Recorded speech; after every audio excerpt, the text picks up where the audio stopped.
After we spoke about democracy, I shared a story I've been told with the Amazonian elder.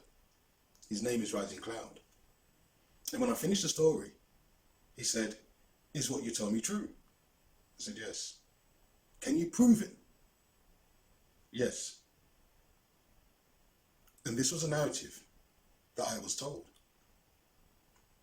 Several years ago, I was by the beach and I was meditating. And a man came up to me and he said, "You know what you know, but you don't know what you don't know. And I'm going to tell you what you don't know." He said in 1833 they abolished slavery, not because of any morality, but because of rebellions across the Caribbean, culminating in the rebellion of Samuel Sharp in Jamaica in 1831. He said that is what gave rise to the abolition of slavery in 1833. He says, but when they were debating the abolition of slavery, their objective was to compensate the slave owners.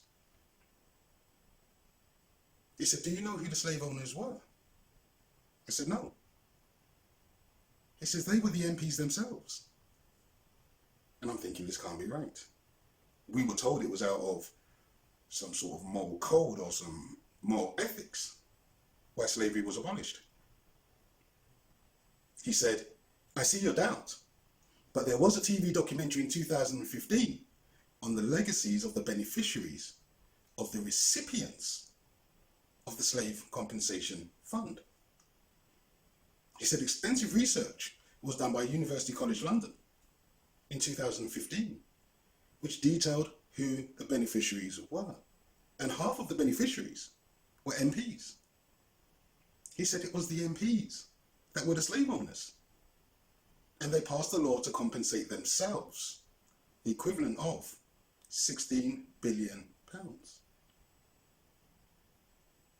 He says, but here's the first mystery.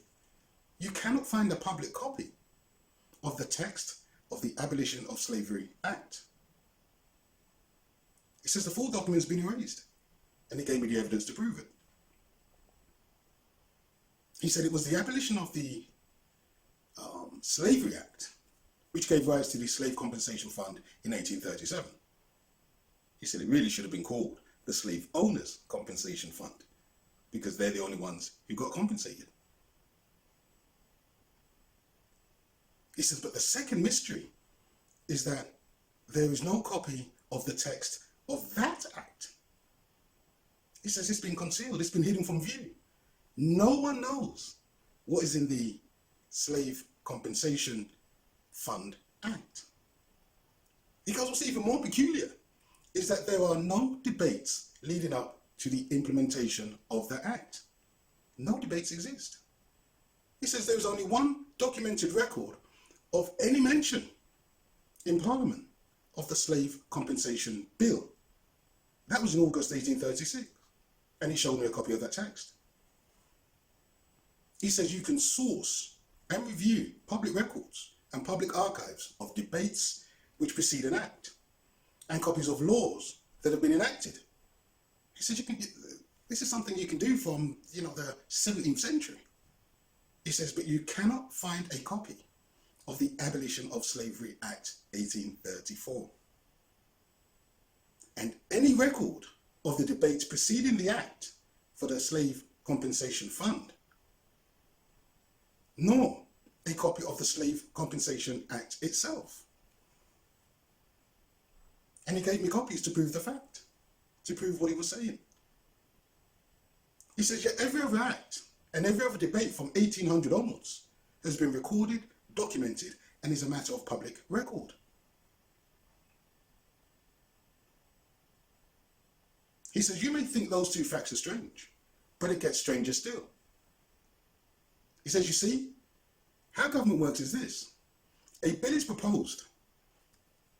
It is then presented to Parliament. It is scrutinised. It is debated. Amendments are made. It passes up to the House of Lords. They debate it. They make amendments until there is a consensus before it becomes law. He says, but none of this happened. And he showed me a document on how government works. At this point, Rising Cloud, he interjects and he says, if the function of Parliament is to pass laws, and the process requires that any acts of Parliament are approved by the Commons and the Lords, if it has not been debated, it has not been scrutinised, it has not gone through the procedural stages, and has not been approved, how can it become law? I say, well, that is the mystery. That is the mystery.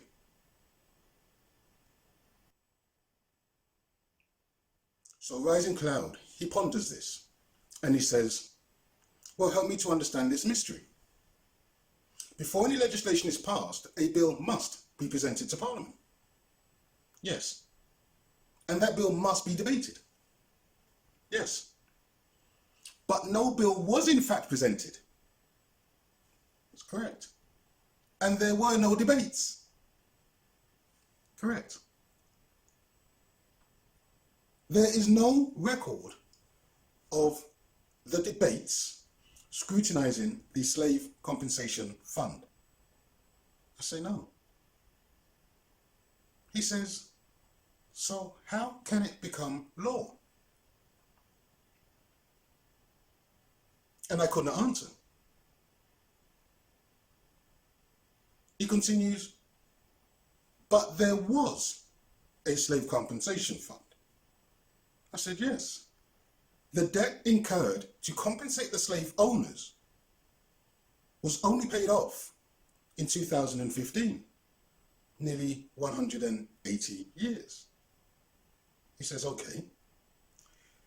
But the act itself does not exist. I said, no, it doesn't. There is no record of this act ever coming into being.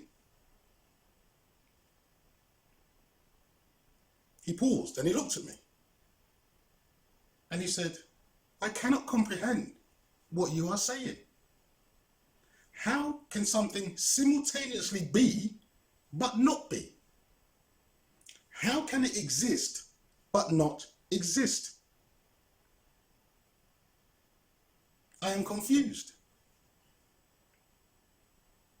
And I look at him. I'm confused too, because none of it makes any sense. So he just reflects on what I've said to him. And he says, it seems to me that something of great importance has been hidden. I says to him, there's more to this story. This man told me more things. He said, no, wait.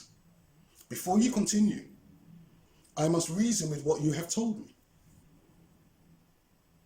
He says, is what you told me true? I said, yes. He said, can you prove it? I said, yes. So he says, we have a saying in the Amazon. If a river is polluted and no one knows it is polluted, they will continue to bathe in the river. If one person knows the river is polluted, he has a duty to tell others so that they know. When they know, they have three choices. They can continue to bathe in the polluted river, knowing it is polluted, or they can stop bathing in the river. But the best course of action for everyone is to cleanse that river. Thank you for watching. Please share and subscribe. The next installment is coming soon.